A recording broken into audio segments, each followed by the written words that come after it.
everyone. Welcome back to Salt and Burn This, Supernatural Rewatch Podcast. I'm Sami. I'm Valerie. Welcome back. Thank you. Good to be back. Yes, to the finale. It's been a while again. Yes. To the best of our ability, we do. We do what we can. Exactly. We don't get paid for this, so, you know. Sorry, y'all. It's a little low on the priority list sometimes. Someone's got to buy the dog food, you know? Exactly. So what show are you working on this time? In this moment, the only show is called The Falling and the Rising. And it's about a soldier, female soldier who was wounded in Iraq.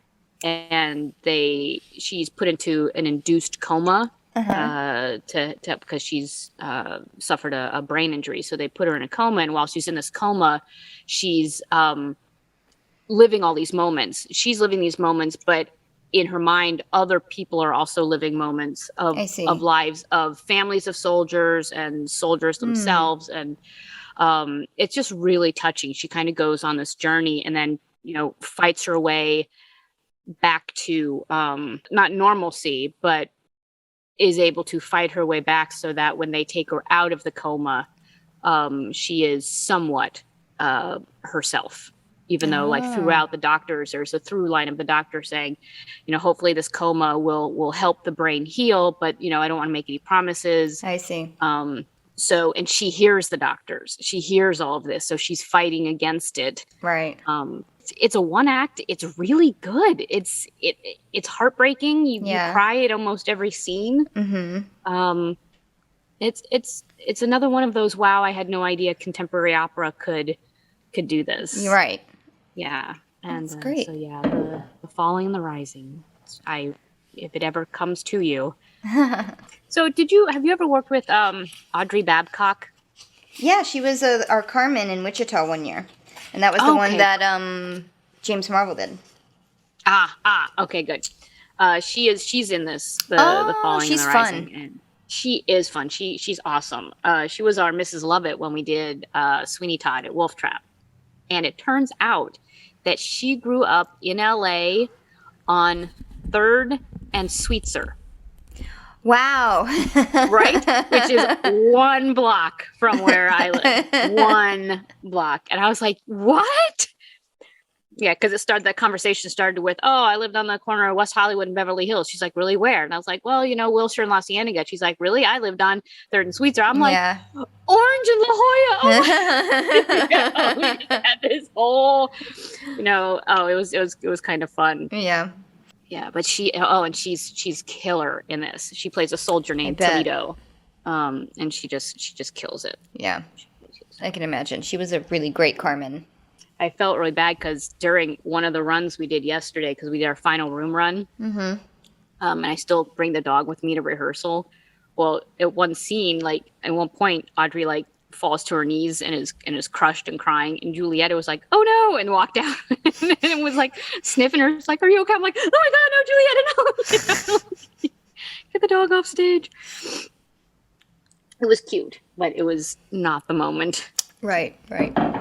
I got a text from one of my nieces yesterday. Let's see if I still have it. This one kind of cracked me up, because you can only count on your family, or not count on your family, but ride your family to listen to the podcast for so long. They're like, we get it. We're not gonna. Yeah. So Samantha said, I was watching Supernatural with my dad, and we just realized why your podcast is called Salt and Burn This, with the ring of salt around the sticker. Very smart. I'm like, you just figured this out?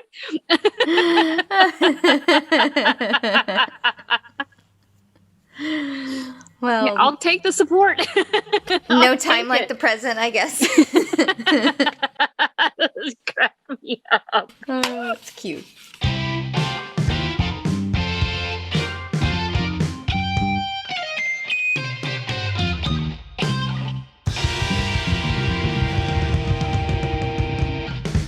Season 2, Episode 22, the finale, All Hell Breaks Loose, Part 2. Driven to the edge of emotional endurance, Dean makes a sacrifice that leads to a cosmic showdown with Yellow-Eyed Demon and to consequences even more far-reaching. Teleplay by Eric Kripke and story by Eric Kripke and Michael T. Moore, directed by Kim Manners. I wrote down, guess what? In this episode, all hell breaks loose. They are on the nose again with the title of this one. Yep. Guess what? All hell literally breaks loose. Mm-hmm. Our map quest is South Dakota and Wyoming. That's all I got. And so they're just kind of retracing their tracks. Yeah, they're stuck in the same area. Yeah. From when they were, I mean, obviously it's part 1 and part 2, so, they didn't really travel very far. It's the same day, maybe same couple of days. Yeah, right. Yeah. So we open this show with the Kansas song. Yes! Carry on my wayward son. There'll be peace when you... Okay. Again, bang on the nose. This is the first time they've used this for Supernatural. And of course, it becomes the canon. It's not. No, they used it. They used it last season. They did. They did because remember I told the story about Carrie Livgren from Kansas coming to play during my high school choir, and I was like, I couldn't wait to tell that story. Oh, they did it though because it was kind of a 2-parter finale in the first season, but they didn't specifically say part 1 and part 2. Okay. And I feel like they did the Kansas song in the quote unquote part 1. Okay. I think that's what happened. I can't remember, but they did for sure use the Kansas song. It's funny because when I watched it this time and it came on, it was like, finally. That's what it felt like to me. Like, finally. So I think that's why I wrote that down. I was like, I've been waiting for this. It's like, when does it actually become canon, so to speak? And I felt like now was it. So the recap. I would say yes, because they repeat it.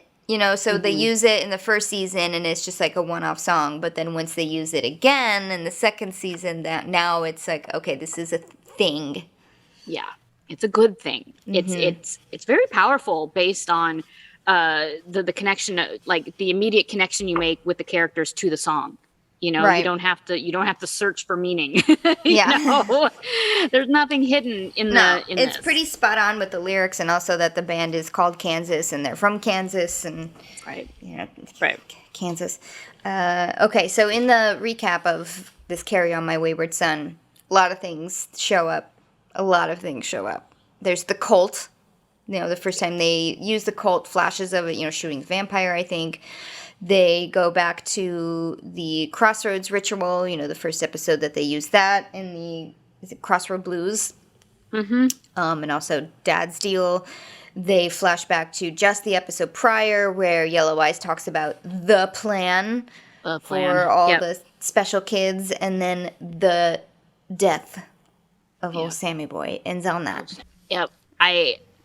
There's still a part of me that wanted to, when the recap finishes and you see Sam dead on a dirty mattress in this, in this ghost town, I was like, maybe he's not dead. There was still a part of me that was like, he can't be dead. Right. But he is. Yes, Bobby confirms it when he comes in. He brings Dean food and is trying to get him to leave, and also, I think it's time that we bury Sam. Him. Yeah. And Dean is obviously not ready. And he lashes out at Bobby and immediately regrets it. And I was like, that's just so telling. It's just so telling. Because, he's like, Bobby's trying to impress upon him that, yes, Sam is dead, but the world is still ending. Like, we still have work to do. Yeah, life still has to go on, unfortunately. Yeah. Dean's like, he's at his end. He's like, fine, you know what? Let the world end. Right. My world has ended. Yeah. Sammy's dead. My world has ended. Right. So he goes back to, it's a recall to the Jinn vision, when all these people are surrounding him and saying, and he's saying to himself, haven't I sacrificed enough? Like, when can it be enough? And here, now he's like, now, all right, this is it. Now it's enough. Now I'm done. Now I'm done. But he does back down a little bit because he physically shoves Bobby. Right. He's just trying to get Bobby away, but he's like, I'm sorry. Yeah. He's not mad at Bobby. He's just mad. But he still isn't going to leave with Bobby. Bobby's like, I'm just trying to take care of you, and we should go. Yeah. And Dean's not having it. So Bobby leaves him. He's like, all right, well, and he leaves with not a guilt. He's not guilting Dean. He's just like, I'm here if you need me type of thing, but I'm going to go. And I thought it was very telling that Bobby brought him food. And it was like a bucket of chicken or something. It's like, it's very sweet. Yeah.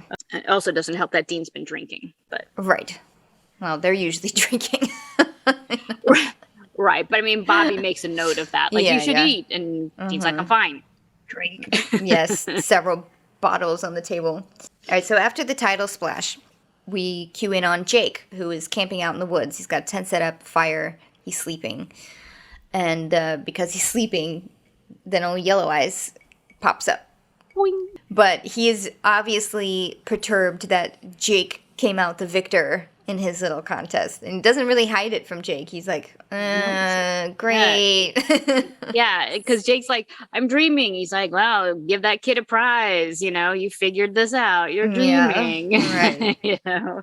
I wanted to say that the actor, Aldous Hodge, he went on to do Leverage after this. Mm-hmm. And I had a really hard time accepting him on Leverage, knowing that he killed Sam on Supernatural. I was like, I don't like you. That's funny. And of course he was great on Leverage. Yeah. You fall in love with his character. And I was like, hard. It was a hard fought battle. But I just remember not liking him specifically because he killed him. Like, it's that guy. That's funny. I feel similarly to, now I don't watch the show This Is Us, but Sterling K. Brown is in This Is Us. And like whenever I see the commercials for it or the previews for it, and I'm like, that jerk. But he's not. I don't think he's a jerk at all in the show. I think he's. But it's funny. I'm just like, get out of here. Nemesis. Mm-hmm. Yeah. But in this scene, you realize that Jake feels remorse for what he did to Sam, or what he's done to, like, he had to kill Ava. He had to kill Sam. He had to. He's like, you made me kill these people. Right. I don't want to be in this situation, which kind of lessens the my anger, at him. Because he's a victim of the demon too. Yes, for sure.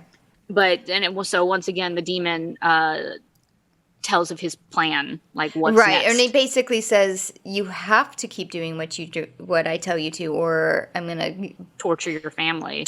Yeah, exactly. I say kill, You but say, that like, wasn't quite it. It was something really no, gross. It's like make them eat their own intestines or something. It's like, okay, I guess I'll do this thing that you want me to do. And I would if I were in Jake's position too. Yep. If a crazy demon guy who had unlimited powers, as far as I knew, said, hey, I'm going to torture your family if you don't do it. Okay. Yep. Enough said. Yep. Give me a boot. What cemetery do you need me to drive to? Yes. Yep. So later that night, Dean is still in the house alone with Sam, Sam's body, and he's talking to Sam the same way he was talking to Dad's headstone in that other episode. Just kind of pouring his heart out and looking for answers that once again, no one is giving him. He is left alone to make decisions and to deal with the consequences of his situation. Right. By himself. Yeah. And it's just, again, it's heartbreaking because he's saying, all I wanted to ever do was take care of you. Right. Even without Dad telling me to. Mm-hmm. That's what I wanted to do. I just wanted you to be a little boy and have a good life, and I failed. I failed at the one task that I set for myself. Mm-hmm. So now what am I supposed to do? Yeah. And then in a fit of, I guess, the spiral, or maybe he's quote unquote inspired, he, in that like montage of like rock music, driving music, gets in the car, drives to a crossroads, gets together their box and digs up a thing and then sits and waits. Yep.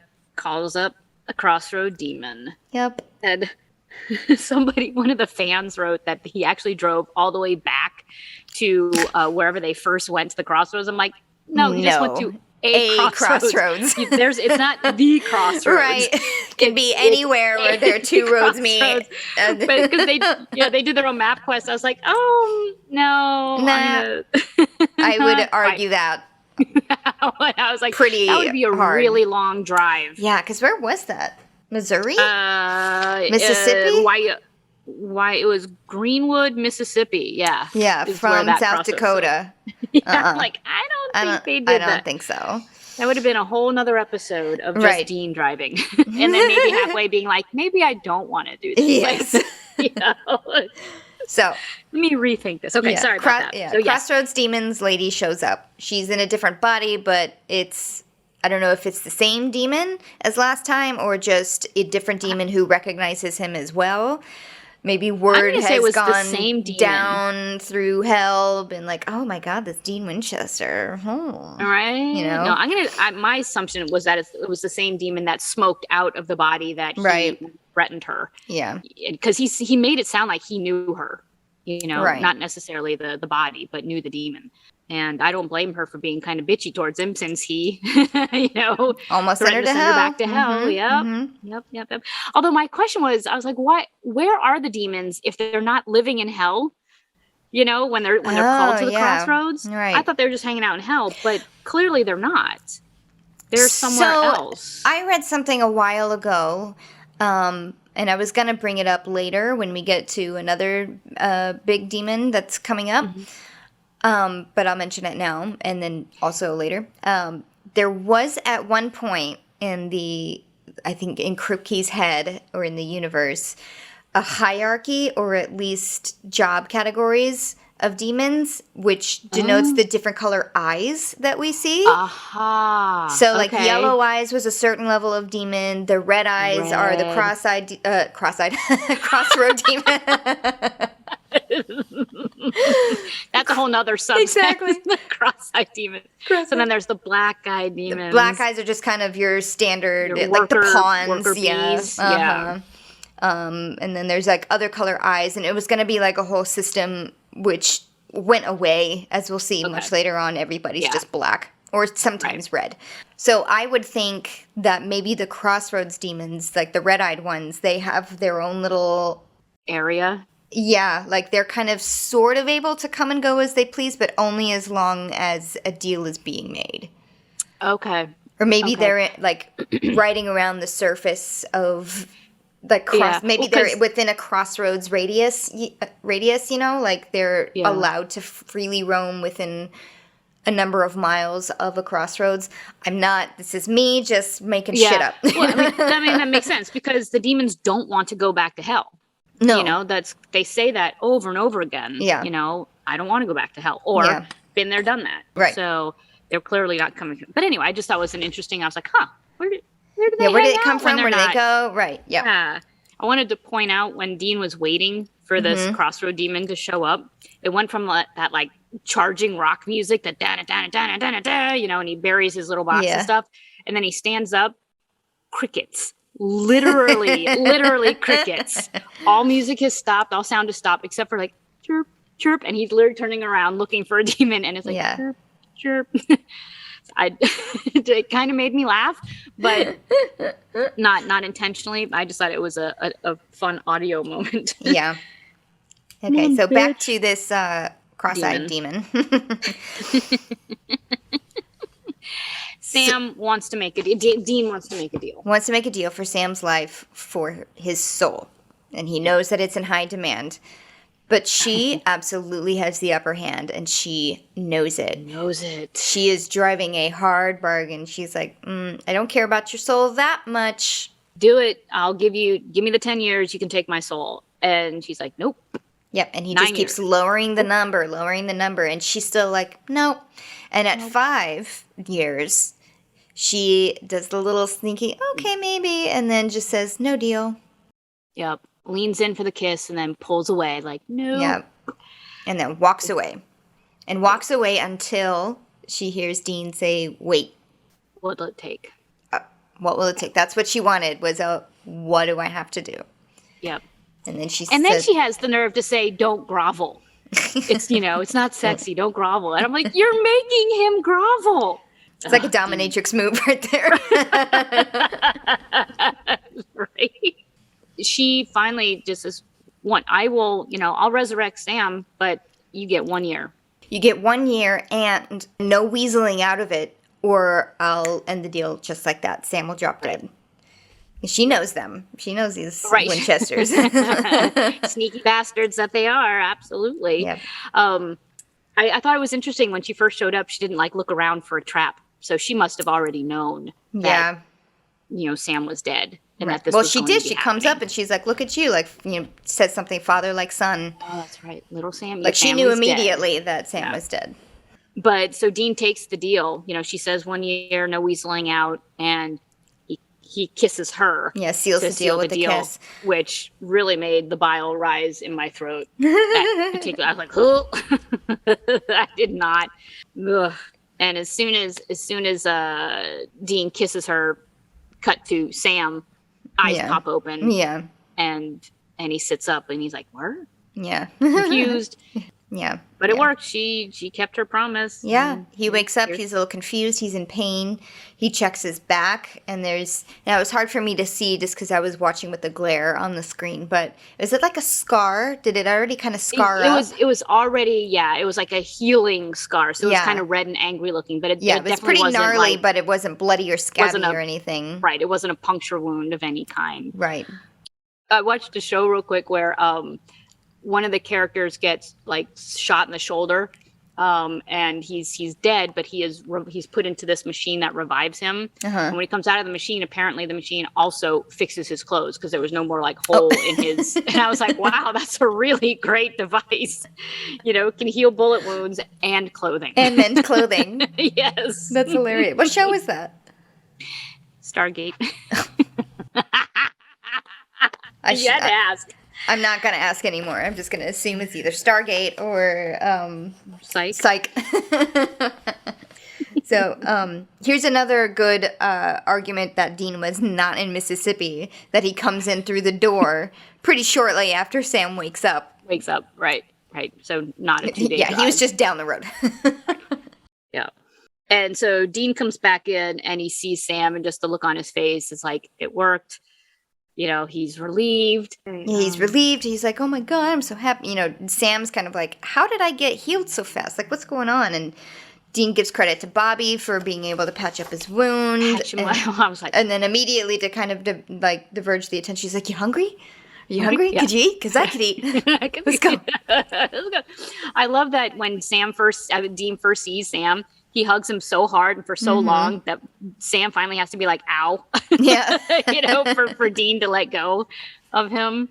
So now they're sitting down and eating, and it's chicken and pizza and beer and pop. And there's an outtake from the scene where Jared actually, takes a bite of the fried chicken, but he got a tendon or a ligament or something. And so he's like, up, there's a ligament. So they had to retake, obviously, because nobody likes that part of a chicken. No. But so Dean is asking Sam, well, what do you remember? He's trying to be a little cagey about how can he kind of fix this narrative? Yeah, or just to see, how much does he know? Yeah. Which, not much. He kind of only knows right up into his death, which he doesn't know he died. He just passed out. He's just like, he said, I saw you guys, and then I felt some pain, and then nothing. So over lunch, Sam has filled Dean in on everything that happened in the ghost town. Dean commiserates over Andy's death. He's like, oh, poor Andy. Who is this kid who stabbed you in the back? They keep calling Jake a kid. It's like, so who is this guy? Yeah. Yeah. And so Sam gets to tell Dean the story about he was one of the kids who the demon said, you guys have to battle it out. Yeah. So only one can survive. And he's like, so now I'm confused because if I lived and Jake lived because he got away, how is that? And Dean's like, well, maybe because they left you for dead, they thought you were dead. And so blah, blah, blah, let's move on. Yeah. Now I felt like Dean was trying to suss out what the demon told Sam, meaning, does he know about the deal that I made? Because I don't think he quite, Oh. that was just me. I don't think he quite knew at what point in the timeline the demon came to him. Like if it was just once, if it was a few times, or Oh, if because he in does mention hell, it. he's just Yeah, like, he what does is, mention it was a dream. Yeah. mentions it was Oh, a no, dream, and that's he was like, is that all he told you? You know, like okay. what I else, know. what Oh, else did wow. he I didn't say? even. And then Sam is like, nope, that's it. That's it. Hiding the fact that he does not, the demon like poured his own blood into his mouth, and that mom knew who he was. Mom knew him. Right. So like, kind of like a weird tension, Wow. lying thing going on. Wow. But very subtle. I Yeah. mean, that's because I didn't pick up on. I didn't think about that. What I started to see was the need for vengeance was much bigger in Sam Right. now. Like, we have to go get this kid. Yes. I'm going to kill this kid. Yes. For what he did. I missed the subtext there of the, oh yeah, demon's blood in my mouth and mom knowing. Mm-hmm. I did not catch that. Good job, Sam. Lucky I was there. Yeah. To miss like the one thing that you didn't get. So it's not true. But Sam is like already fired up to go. He's like, vengeance, vengeance, vengeance. And Dean's like, hold on there, Van Damme, which very, very 90s reference to Jean-Claude Van Damme. Yes. Yeah, Dean is just like, no, chill out. You got to rest. We got to get your strength back. You almost died. Right. Can we just enjoy this moment? Yeah, and Sam, he's like, well, okay, maybe we can call the Roadhouse. And then that's another snap back to reality where Dean is like, oh, fuck, I have to tell him about the Roadhouse and that everybody's dead. Ellen's dead. Ash is dead. And we still don't know what Ash was trying to tell us. Right. Which puts the fire back in Sam being like, okay, this is really serious. We have to go. And I don't think it's just for vengeance. I think it's, we got to find out what the hell Yellow Eyes is doing. Happening. Yeah, and stop whatever his plan is. Because he does know he's getting an army together, but for what? So like we got to, this is more important than me resting up. Right. So he wins in the end. Dean relents. Yep. They go off to Bobby, who is very surprised to see an alive Sam standing in his doorway. Good to see you up and about. Yeah. Dean, evil eyes to Dean. Yes. I have to admit, this probably wasn't the first time Bobby's been confronted with something like this, because he took it in stride pretty well. I mean, Bobby's seen some serious shit. I'm just going to put that down. Right. I also wanted to say that when the door opens, going back to Audioland again, no sound, no music, no crickets, no nothing. It's just door open, silence. Yep.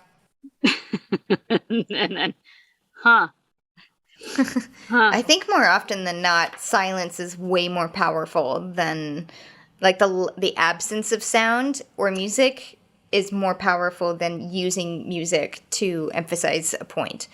Yes, but it's because when you notice the silence, that in and of itself I'm thinking especially that Buffy the Vampire Slayer episode where her mother dies, and it's silent through almost 100% of it. It's like not until like towards the end where they finally bring music back, but it's so jarring not to hear any kind of background noise at all. Mm-hmm. Mm-hmm. Was that the whole silent episode where those creatures were stealing people's voices? Or no, where her mother died, where she found her mother like dead on the sofa, killed by no music at all. Those guys, the gentlemen, there is like background ambient music. There's just the actors are not speaking. Mm-hmm. Oh God, I loved that episode. I know. Back to this show. I was just gonna say Bobby's found some answers. Yes. He's figured out that there's this area in Wyoming where there's all these demon omens, basically, cattle mutilations and, other things that are signs of demon activity all coming into this one area. Suddenly. Yeah, it's like surrounding this area. It's like this one spot in southern Wyoming has nothing, and then around it is the swarm of demon signs. Yeah. And he uses this as an excuse to get Dean alone outside. He said, "Here, Sam, here's your fresh eyes, and you're smart. Here, why don't you take a look at this map and see if you can find Tell us any what's going on." connection?" Yeah. Dean, help me out back. Yeah, let's go to the kitchen and talk a minute. Yeah. So they go out back into the junkyard where they can raise their voices. Yes. And talk. And Bobby's like, "What did you do? What's going on?" And Sam is just, I mean, Dean is still, he just looks beaten. Yeah. You know, he is just, I keep using the word to describe their situations, but wrecked. Yeah. He's pale. He has no defiance left in him. The swagger is gone. Yeah. He's just wrecked. Yeah, I think he is still not quite sure what he did, you know, or he wasn't sure about what he did, or do you know what I mean?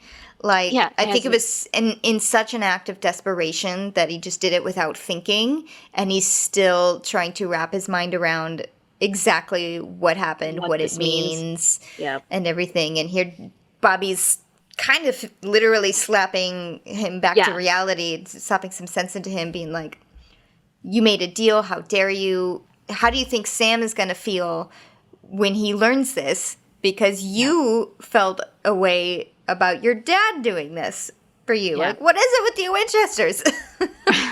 You keep wanting to, like, race down to hell. You know? And when Bobby hears that that Dean only has 1 year, he's like, "Oh my God," you know, it broke his heart. Yeah. It broke his heart. And I just feel like, God, man, Bobby, the things Bobby has been through. I know. To have the empathy and his own heartbreak about this. It's like his caring for this family is unique. Right. And significant, because he does he tells Dean, he's like, do you think that low of yourself? Basically, you are only worth a year? That this is all you're worth to the world, is to just sacrifice yourself like this. Yeah. And it breaks Bobby's heart. And I want to say the Supernatural writers have done such a good job of creating these male relationships, these family bonds within men and friendships that become family. I'm like, they do such a good job at writing these characters and writing these moments where I want to be a part of it. Yeah. You know, I want to have those types of relationships. I don't want to break someone's heart. I don't want to have my heart broken like that. But I want to have those bonds that if something like that happens, that's the response you get, you know, from your family is, "You're worth something to us. You mean something more than 1 year." Yeah. You know, so I just want to bravo to the writers and the creation of these bonds and these moments of the characters. Ugh, so good.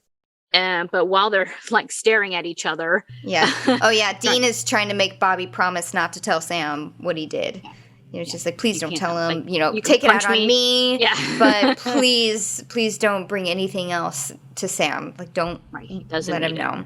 And yes, then they are staring at each other, and then they hear noises in the scrapyard. Oh, no. What is that? I know. Gotta go check it someone's out there. Something's out there. But and it's Ellen. It's Ellen. She survived.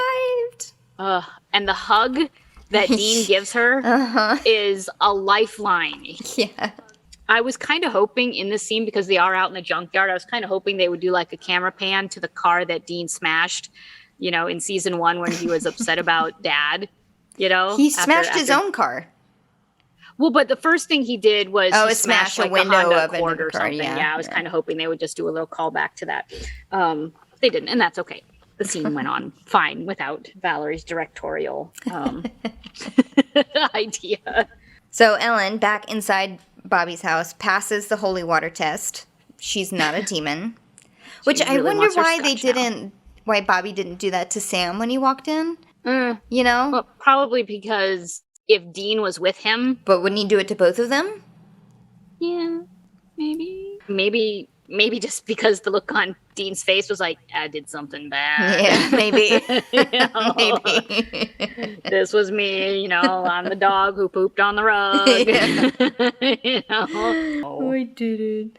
Okay, fair enough. So Ellen has now moved on to whiskey, reveals that it was just dumb luck that she was not in the roadhouse at the time it burned, because they had run out of pretzels. Gotta make a Costco run to pretzels. But Ash was able to let her in on where he has his information, which was the safe, which she did retrieve it from the safe in the basement from the wreckage of the burnt roadhouse, which that must have been really hard for Ellen, to like go through her burnt up remains, with the bodies and the Well, she even says, lucky me, everyone's dead and I live, which is exactly what Dean just went through. Right. When he was alone with Sam's body. Yeah. Everybody's dead except for me. Mm-hmm. Mom, Dad, Sam. Right. Yeah, good point. So the thing that was in Ash's safe was a map of Wyoming again, but with a series of like X's, like X marks the spots around that area. Around it. Mm-hmm. Yeah. Bobby's like, well, each of these, looking at the map, he's like, each of these is a church, right? A church built by Samuel Colt. Mm-hmm.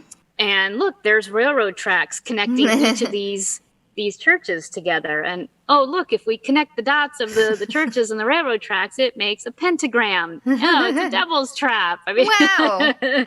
Look at how smart we are.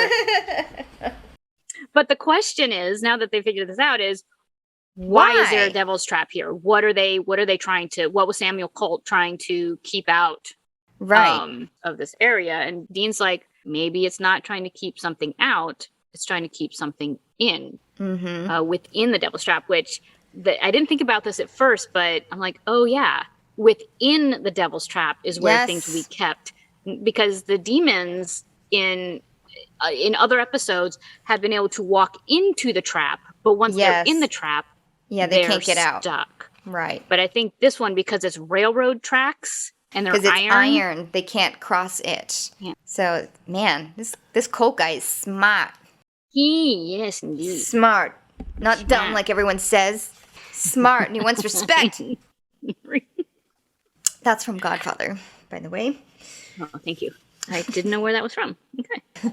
So, next thing we see, now that the guys have made this discovery, now we see Jake. Yes, because they're like, well, demons can't cross it. Like, what's going on? And that's when it clicks for Sam.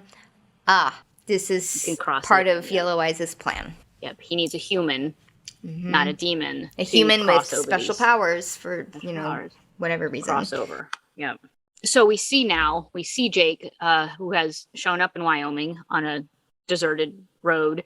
And the demon comes at him and says, all right, thank you for coming. Yep. You made it this far. You need to go 50 more miles to a cemetery, and I need you to, unlock this gate.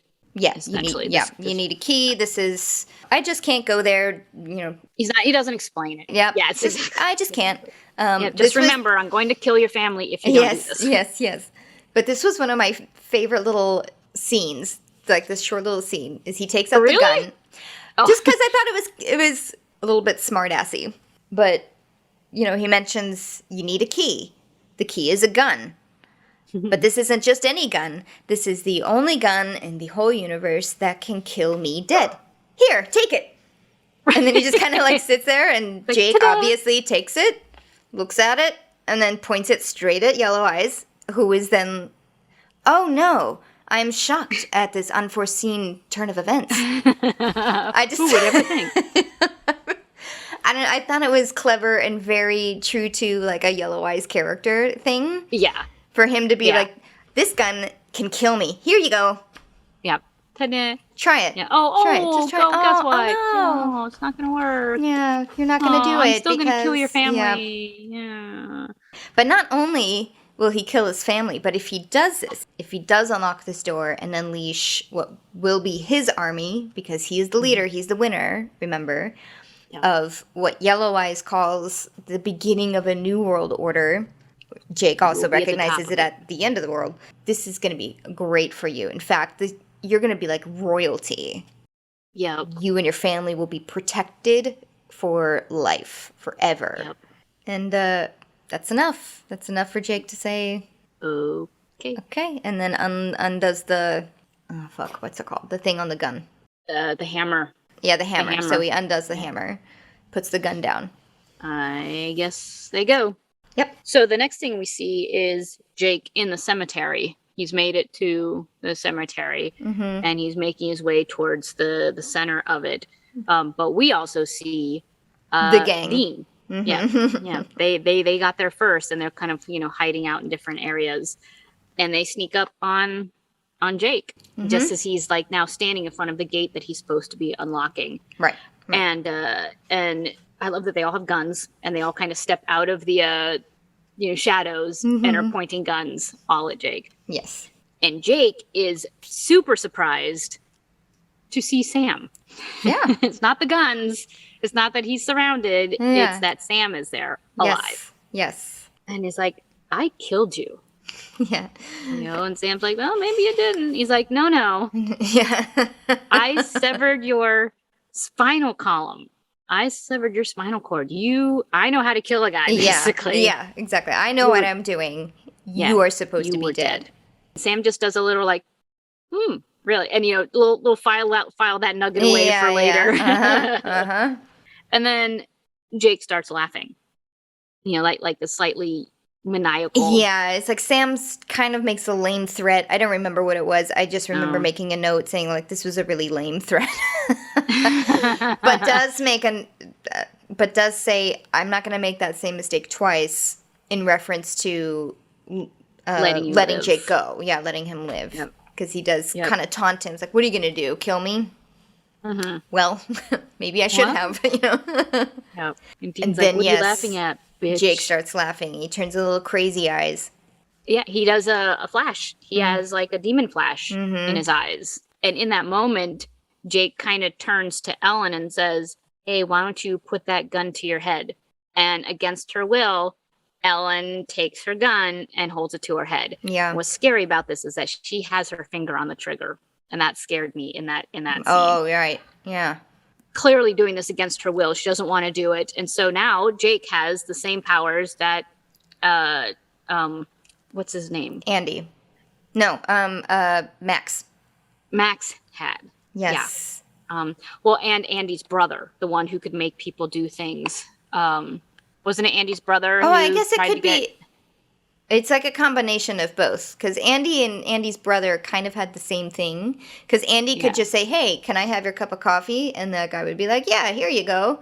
Right. Right. But Andy's brother was able to get Dean to put his gun to his head. Right? When Dean was in the woods trying to get off like a sniper shot at him. He said it, yeah. He said, hey, like, I see you, and then you see Dean, like, putting the gun, like, underneath his chin. Yeah.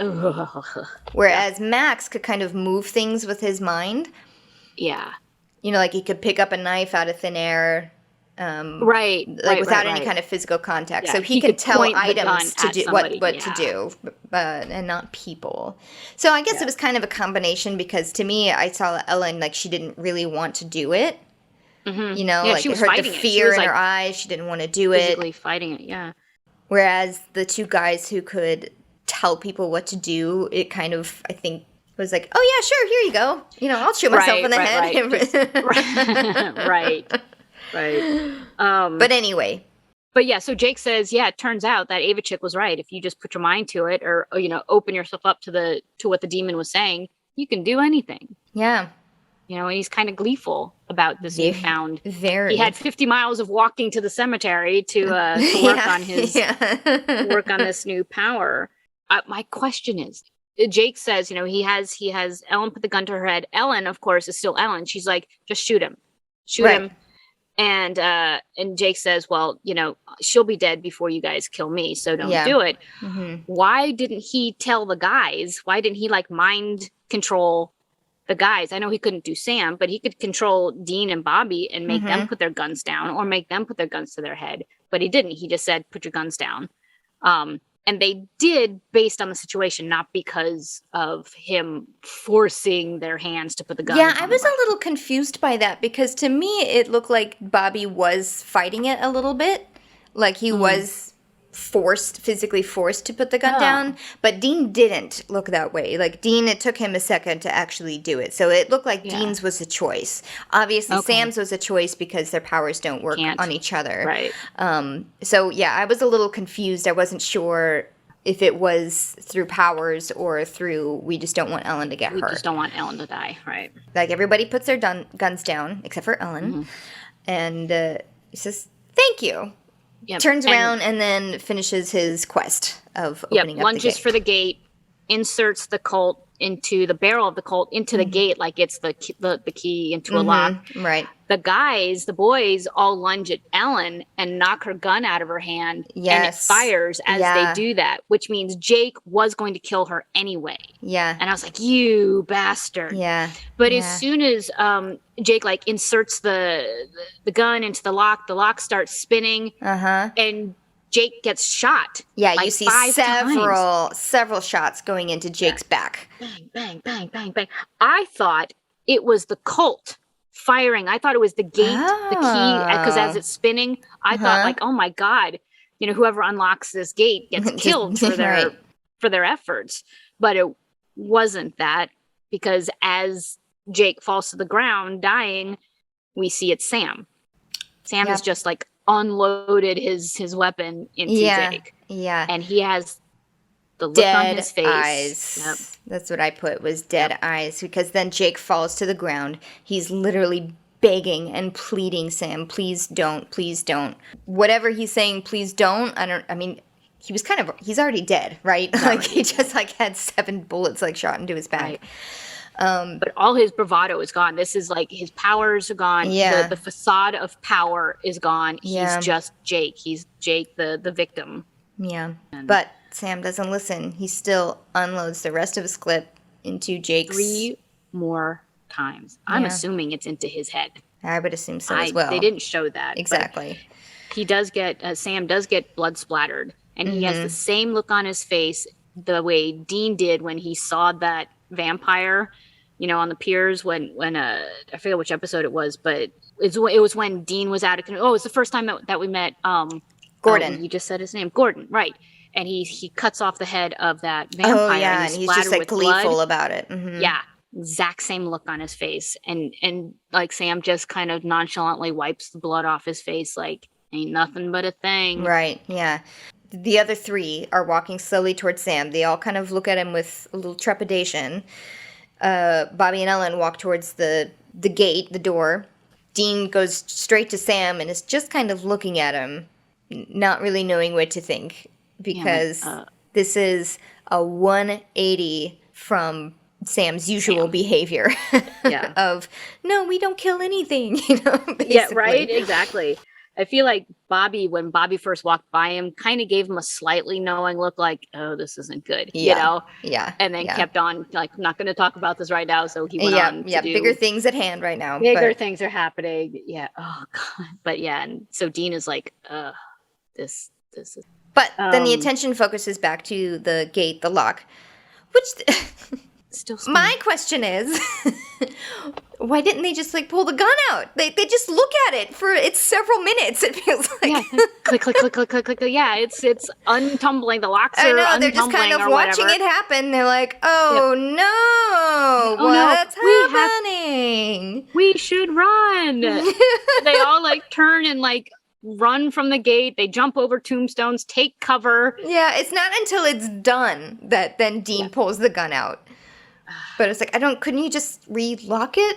But then I guess and then also, there wouldn't be a finale if So they all go running from the gate, and the gates blow open. Just blow open, explosion. It's this big supernatural explosion of black smoke and lightning effects and stuff like that. It's kind of cool. A little cartoony in places, but so I liked what happened was when the gates do burst open and, you're assuming souls and demons are flying out, that there was like electricity along the railroad tracks. Yeah, that was really cool. I thought that was really cool. So obviously things burst out and automatically ran up against the tracks.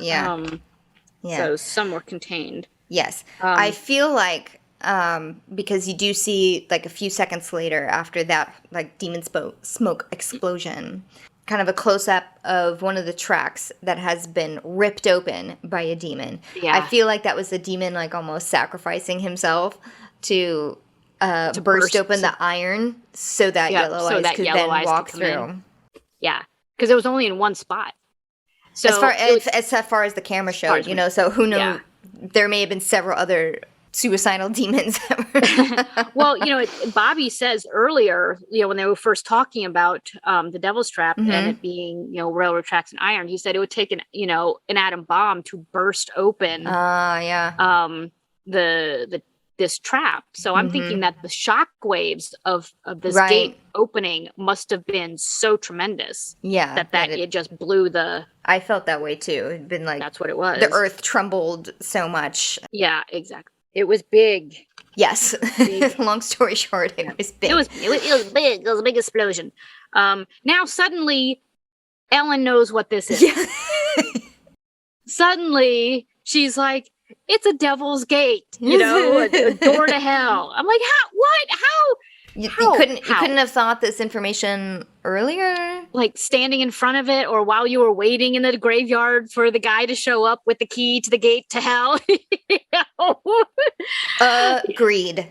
That's me. I was like, how does, A, how did they know it was going to blow? And then B, how did they know it was the gate to hell, or a gate to hell, I should say. Right.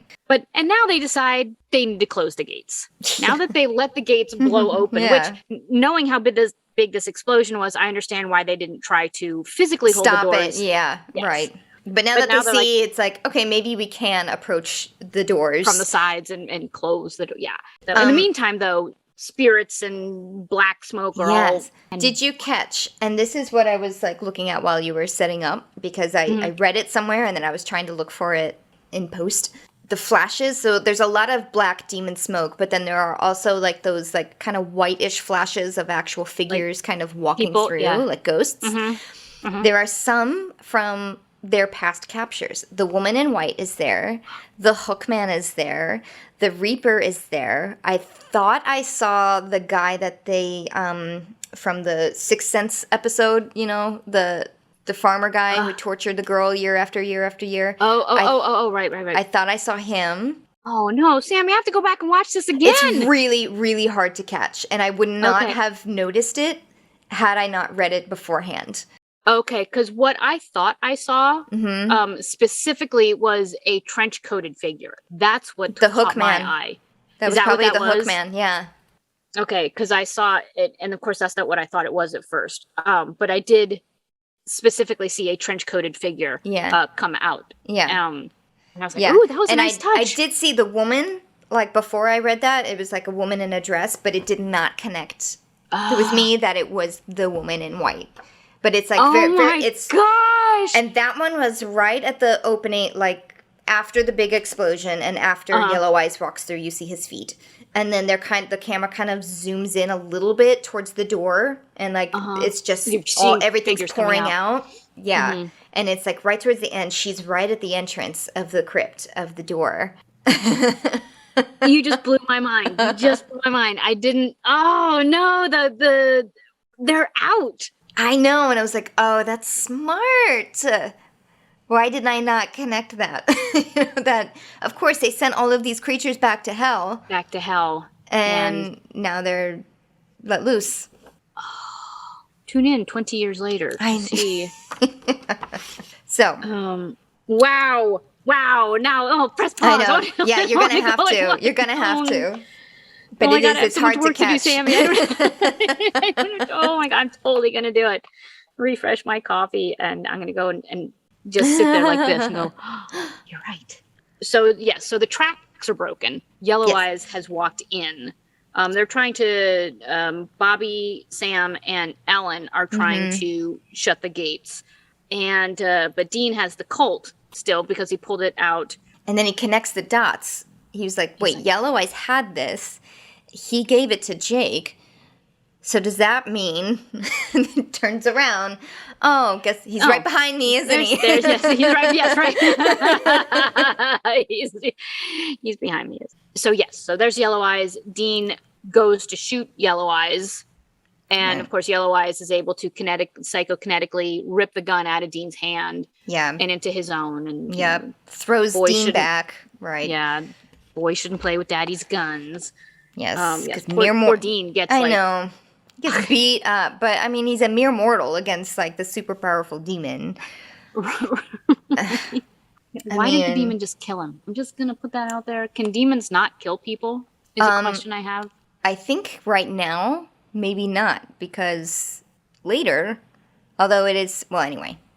Okay. Right now in season 2, Right now they can't. We have not seen a demon just like kill somebody with their mind, with their powers, right? Right. So yeah, so Sam sees Dean get flung across the cemetery and runs to go and help him, and leaving Bobby and Ellen to wrestle with these gates to hell. I know, themselves. But fair. I mean, he did see Yellow Eyes like slowly walking towards him, so he's like, "Oh shit! Yeah, I gotta go save my brother." Yeah. But in the meantime, now Yellow Eyes gets to do some monologuing. Yes, with Dean. We love it. You know what? I loved Yellow Eyes in this episode. I was like, he got some really good dialogue. He got some really good moments. He was having fun. Yeah. What's his name? I mean, this was the moment he was waiting for, this for 2 whole seasons. He's been waiting for this moment. I know, because he slams Sam back into a tree and he's like, stay there. I'll come back to you. And then he has like a one-on-one with Dean, and he's out of earshot of Sam, and he pulls in all of his powers. He says, sit a spell, and Dean is forced to sit. Sit there and listen. Yes, while, I was going to call him Fred, Yellow Eyes is like, man, I did not see that coming. You bringing Sammy back to life. You put him back in rotation. Yes, he's like, and that's good because this is the guy I wanted to begin with. Right. But then he also has to salt in the wound, and he's like, since you brought him back, did you ever think that maybe it's not 100% your brother? Right. And I think that was another, like, while he already started to, I think, have this is now the demon is saying it, which means, oh crap. Yeah, right. I didn't get the full Sam back. Right. Because, and then he does say, he repeats back to whatever episode that was, Children Shouldn't Play with Dead Things, I think. Dean said over and over again in that episode, what's dead should stay dead. And my question was, and then I asked this question, and then I answered my own question, is... So Sam has come back, and there's obviously a dark side of Sam that is now coming to the front. Dean was brought back, but nothing changed for Dean. And I answered my own question by saying Dean didn't actually die. Yeah, I actually had the exact same thought you did. I was like, why didn't Dean, have this own thought process about him? Yep. Like, I feel kind of fine. And there are those moments where you just mentioned that vampire episode where he's like gleefully killing a vampire, and he does kind of go on this weird self-destructive streak. Yeah, but he was influenced by Gordon in that. He was influenced by Gordon, yes, and I think he was also dealing with Dad's death in a very unhealthy way. We need to talk. This is not a healthy way. Yes. And then I also came to that same conclusion that Dean was only in a coma and on a verge of death. Yep. So maybe that's the difference there, because Sam was his soul didn't actually. Yep. He wasn't mostly dead. He was dead. He was dead. So now that he's done monologuing and he's revealed that he wanted the demon wanted Sam all along, he's like, I'm just going to go ahead and shoot you now. Yep. Thank you for playing. And he goes to kill Dean. But out of thin air, literally, John Winchester materializes behind Yellow Eyes, grabs, bear hugs Yellow Eyes, and manages to rip Yellow Eyes, the demon, out of the body. Yeah. So the body falls dead on the ground, and now Dad, John Winchester, is wrestling with the smoke of, the demon of Yellow Eyes. Yeah, and it's long enough to, I know, it's long enough to loosen the hold, the mind hold that he has on both Sam and Dean. And by the time Demon Yellow Eyes is able to overpower Ghost John Winchester Ghost and Dad. gets back, Ghost, I wrote down Ghost Dad too, goes back into the body of the janitor. Which, by the way, that was a terrible effect. No. Yes. I was like, of all the times they've done really great smoke effects for the demons, that was the worst they could have even. I know. Yeah, I don't know, because that definitely looked like his chin movements was also in post. That was not. I don't think that was I don't think that was the actor because it looked too like robotic to me. And I guess wonder that if they looks like maybe his mouth wasn't open enough when they were putting in the smoke. I don't know, but it did. It looked off. It's kind of a swing and a miss on the Yeah, effects department. exactly. So. But it was like, well, we spent the money. I guess we're going to use it. Yes, yeah. right. Yeah. So the demon is now back in the janitor's body. Yellow Eyes is now back in his body, and gets up, and now Dean has the cold and shoots him. Yeah. Dean shoots Yellow Eyes, much to Yellow Eyes' shock and surprise. Yeah. He takes the bullet, and it does that fabulous like lightning on the inside of his body. You see his skeleton, and he's like exploding almost on the inside from this, the Colt's bullets, the special bullets. Yeah. Flicker, flicker, flicker. Did you notice, like, as he was dying, the last light that went out of his eyes, like when his yellow eyes flashed one more time? Yeah. Did you see what it was? No.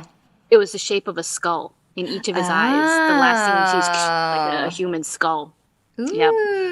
Yeah, I was like, yeah, did I see that? Did I see that? Rewind. I did see it. Creepy. Yep. And boom. Yep. Sam's released from the mind blast. Ellen and Bobby close the crypt doors, and it relocks automatically.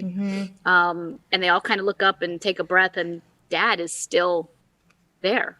Yeah, he's almost Ghost like Dad materialized a little bit more, because when he first approached Yellow Eyes, he was halfway visualized. He was kind of that white outline a little bit, but also a little bit with the flannel. And it was like halfway through his wrestling with the demon that he finally kind of solidified a little bit. Yeah. And so Dad's there. He walks over in front, stands in front of Dean, does the old hand on the shoulder, like, good job, son, everything's going to be okay thing. And all three Winchesters have this, like, wordless moment that they shared. They just shared kind of knowing looks, but not, it's just like, okay. Yeah. It's going to be okay type of thing. Yeah. And then Dad just kind of white smoke, flashy gold. Yeah, he like Patrick Swayze'd. Yes. Oh my God, he totally did, without actually looking up towards heaven. Kind of a feel good. Yeah. Intention. Yeah, a feel good explosion. Yeah, and and internal like combustion. Yeah. Yeah.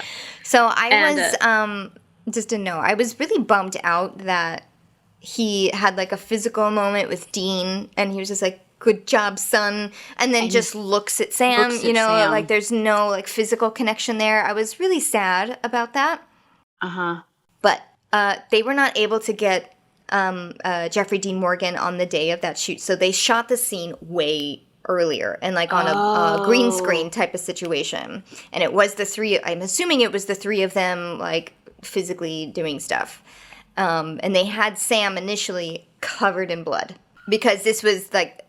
That's what they thought the ending was going to be, because it was before they had like a more solidified script in hand. And then once they finished the script, they realized, Sam isn't covered in blood, like whatever it was going to be. So then they had to redo the portion of Sam, but he just had to react with like tennis balls or whatever. Right. Because they couldn't bring Jeffrey Dean Morgan back. I did think that was odd that he didn't even reach out for Sam. Yeah. And I was like, were they even in the same room? Right. So that was me comforting myself, being like, this was just a logistics thing, and that's why Dad couldn't like also half hug bring Sam. him in. Yeah. Okay. And I'm sticking with that. No, it's good. I like it. I'll keep that. I like that better than he just doesn't like Sam as much. Yeah. Yeah.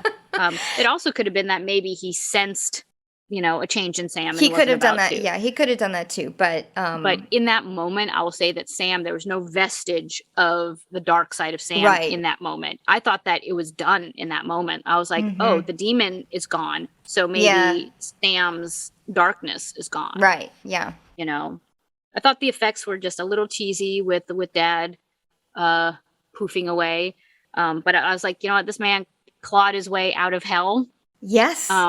And even they are like a little shocked about it, like a little bit, but they're like, well, I mean, if someone is as stubborn to do it, he's the one. Yeah, and whether he's in heaven or not in heaven, at least he's not in hell. Right. Is my assumption, is that the gates were open. He clawed his way out. He didn't get sucked back in. Yeah. Dad's out there somewhere. Yeah. And so now we see Sam and Dean standing over the still smoking body Yeah. of Yellow Eyes. Although the only thing that was smoking was the bullet wound, which I thought was actually kind of a cool effect. And there was just a single bullet hole, and it was smoking. And now we can have a little bit more levity. We've had the scary, we've had the sad, heartbreaking, and now Dean breaks the tension with well, check that off the to-do list. Right. Which that was their only thing on the to-do list. Was to kill Yellow Eyes. Life.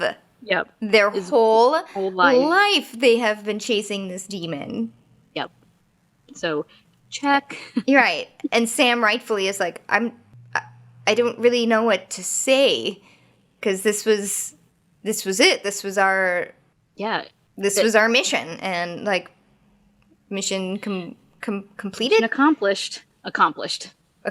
Yeah. What do we? Yeah. What do we do? What do we say? Yeah. But Dean does have one more thing to say, which was, that was for our mom. Continue. Boom. Yep.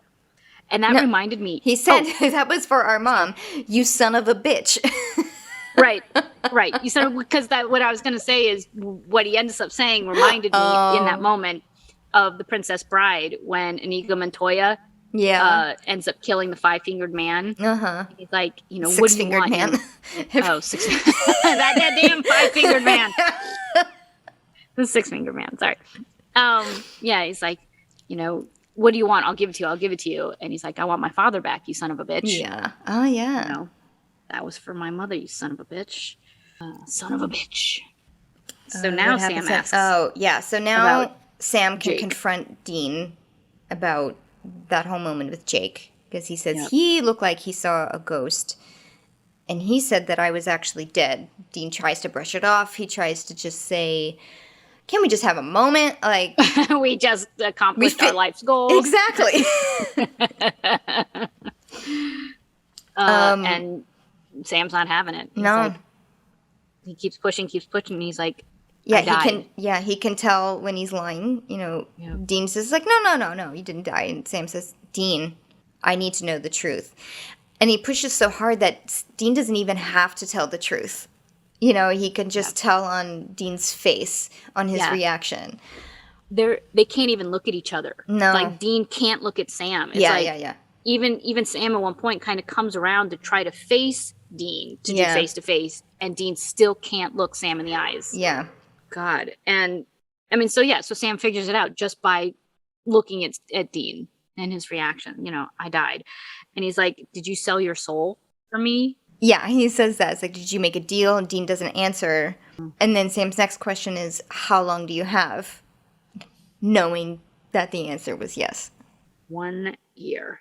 And, like, while I'm sad for Sam having learned this in this moment, what broke me was Dean, when he says, don't be mad at me.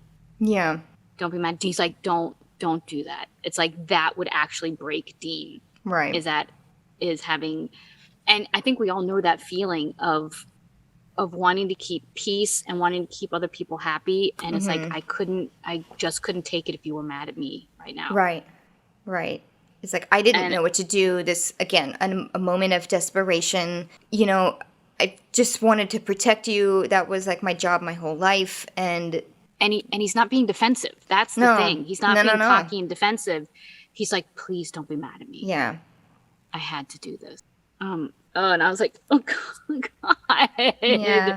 With the emotions on the heartstrings, this show. Yeah. It's supposed to be a monster of the week, and I always find myself empathetically attached to these characters. Yeah, and Sam is like, well, if you think that's your job, what do you think my job is? Like, you've been sacrificing everything for me. You've been saving my life. You've been trying to protect me. What am I supposed to do? Like, I have to return the favor, but I want to return the favor. Yeah. Now it's my turn. Now it's my turn. You're my big brother, and I need to bark at you. So Bobby and Ellen come back into the picture. Yeah. They kind of like snap. There's a lot of snapping into reality. I've said that a lot. But they do, like, the brothers are having their, like, brotherly love moment, and then these two are like, hey, guess what? Yeah. The doors, the gates are closed, by the way, thanks. Yeah. We got the gate closed. BT dubs. But Bobby still says war is coming. We may have closed the gates, but a still, lot got out. like, 200 got out. An army was, in fact, released. And we've got work to do. Yes, this episode ends on basically a dupe shot of the final scene of the pilot, where Sam, like, opens up the trunk, throws in the weapon, and says, we've got work to do. Except this time it was Dean, who's happy now. He has, like, another purpose. He's like, great. Yep. We've got work to do. We've got Let's work go. to do. Yep. Anything to not talk about the fact that yes, I just sold my soul to the devil. Yes, exactly. And you do see, like, his face transform from, like, oh shit, this all sucks, to, well, hey, he literally does, like, you see Dean come back, like, you see the Dean come back into Dean's face, the cocky smile, the swagger with the gun. And, they close the trunk and we hear Boston, saying, singing Don't Look Back. And I was like, really? Don't look back. It's good. It works. Absolutely. So I'm like, okay. So they could have ended the series with this. I mean, total wrap up. I mean, the boys can go off and keep doing their supernatural thing. Yellow Eyes is dead. The gates to hell are closed. They could have ended it with that. Right. I wonder if, and I don't know this for sure, but I wonder if that was a just in case. Sometimes shows will do that. They'll try and make a nice packaged ending just in case maybe it doesn't get renewed or it gets canceled. Yeah. I don't know for sure if that was the case because I don't know, like, maybe after the pilot season they got signed on for X number of seasons, like that will happen sometimes. I don't know the logistics of that, but yeah, I think I would remember them talking about this in the commentary of the part 1, where they weren't sure, like they thought maybe they would let Yellow Eyes go for another season, like have him be the bad guy again, and they kind of decided gutsily, it's like, you know what, no, let's stop it here.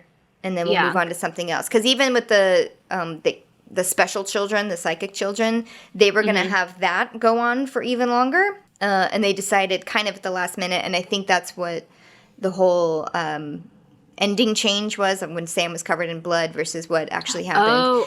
And I don't know specifically what was going on there. But I think they were at first, like the psychic children were going to, tie over, into just the third season. Yeah.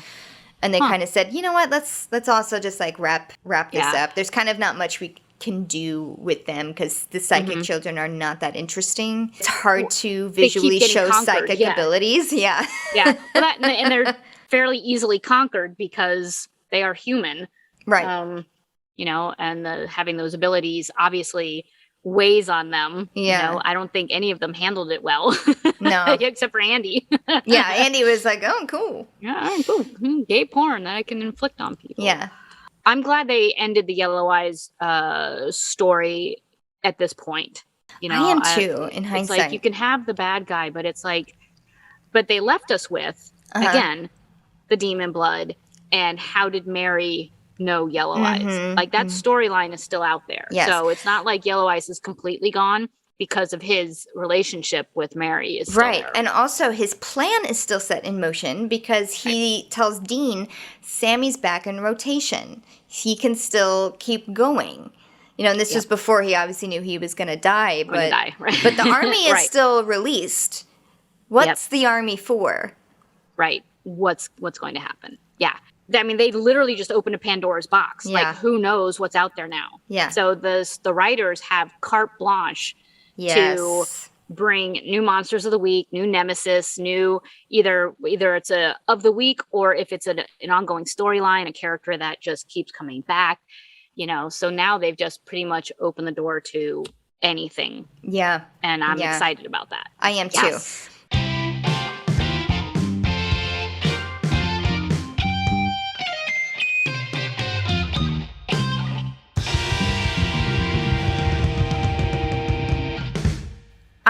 I don't know if you felt the same way.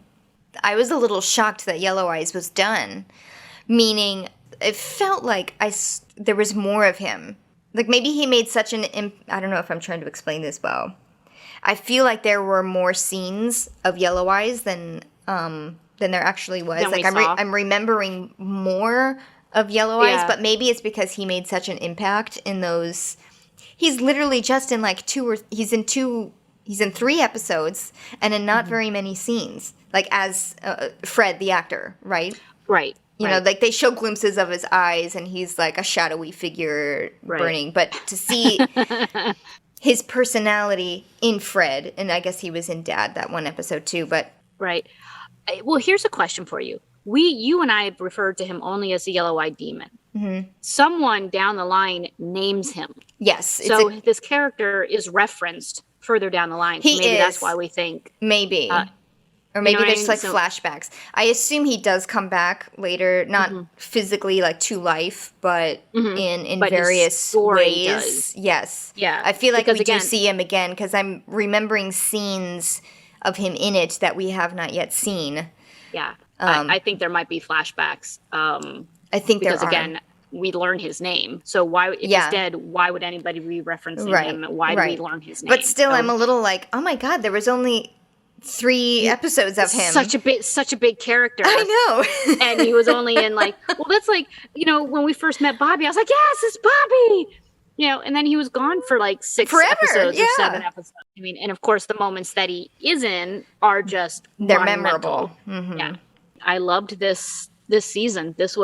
I did too. I mean, season 1 was good, but season 2 just literally from the very first episode just picked up the ball and ran with it. Yeah, and I was hooked. Mm-hmm. Every single episode, I wanted to see the next episode. Same. The roller coaster of adventure and family drama.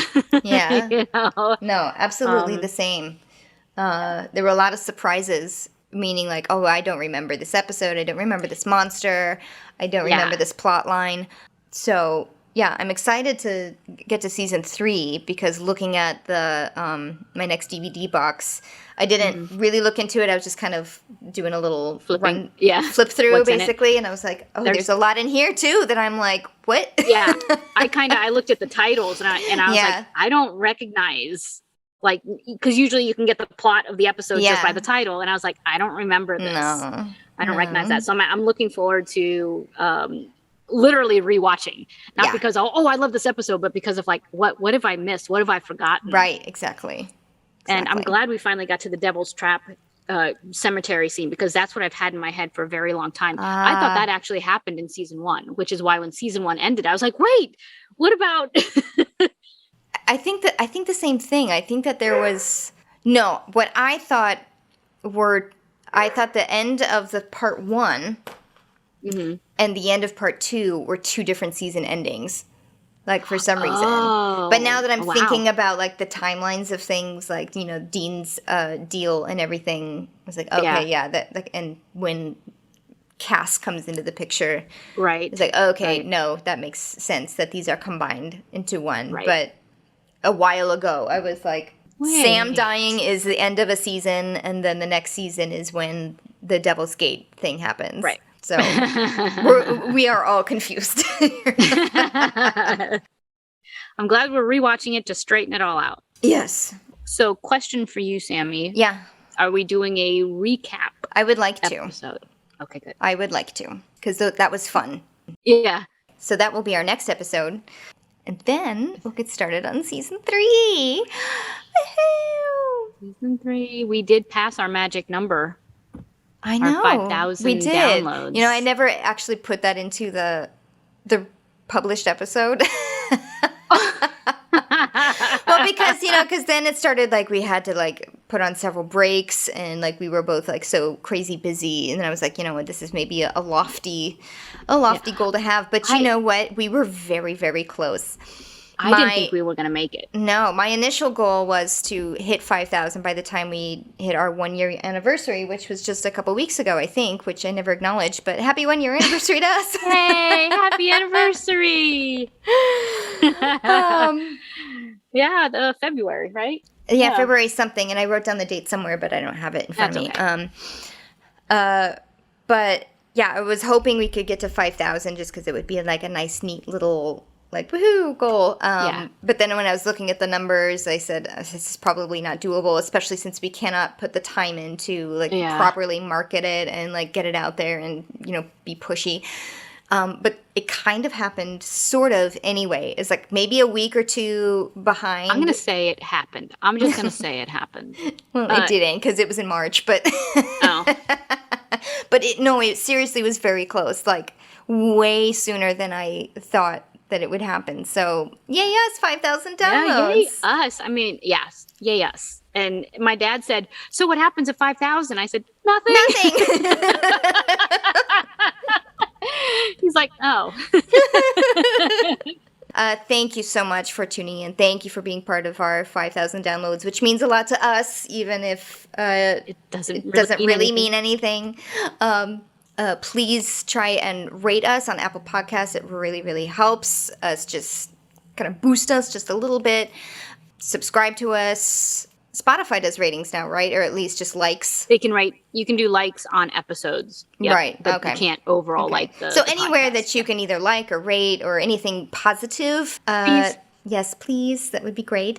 You can also follow us on social. We are at Salt and Burn This Pod on Instagram and Facebook, and at Salt and Burn This on Twitter. Thank you, everyone. We will see you next time. I'm not going to promise week, just in case. For our season 2 wrap up, which will be super fun, and then we will get started on season 3. All right, thanks everyone. Bye. Bye.